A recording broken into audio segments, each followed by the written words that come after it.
This article contains affiliate links. We will receive a commission on any sales we generate from it. Learn more. Back in 1959, critics asked if John Wayne was too old to play gunslinger leads. Rio Bravo was released that year, and the romantic age gap between the 51-year-old and his 27-year-old co-star Angie Dickinson had received negative reactions in reviews. Nevertheless, the Hollywood star found ways to play older cowboys over the next few decades, even as his health declined dramatically. Wayne was 65 years old when he shot one of his last westerns, 1973's Cahill U.S. Marshal, which is on ITV4 today.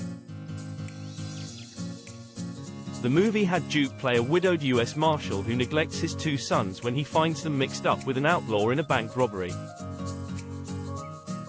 Director Andrew V. McLaglen felt Cahill U.S. Marshal was not the usual John Wayne movie. It's a very deep, personal story about children neglected by a father who is just trying to do his job. The star was far from being in good shape, having had a cancerous lung removed back in 1964. He was also struggling with emphysema on his remaining one.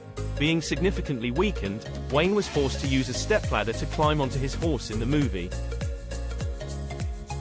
As for riding shots from a distance, Duke's character was doubled by Chuck Robertson. When the film came out, people thought Duke was too young to play the dad of his on-screen sons. In real life, he had kids the same age as the actors Gary Grimes and Clay O'Brien. Back in the days of the Old West, lots of men didn't have children until they were older. But Wayne was feeling elderly himself because his friend, director John Ford, was very sick. By John Wayne Western Films Collection View deal by John Wayne.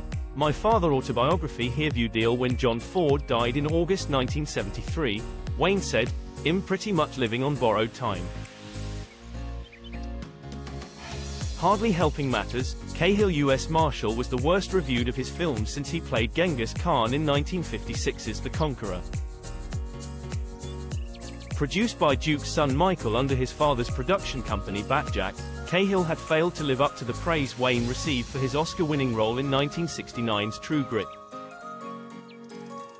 Wayne later said about Cahill U.S. Marshal, "It just wasn't a well-done picture.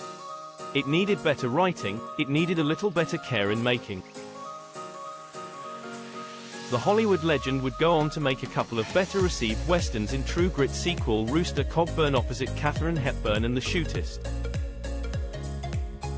The latter film saw him playing a terminally ill gunfighter, while the star himself died of cancer just a couple of years later in 1979.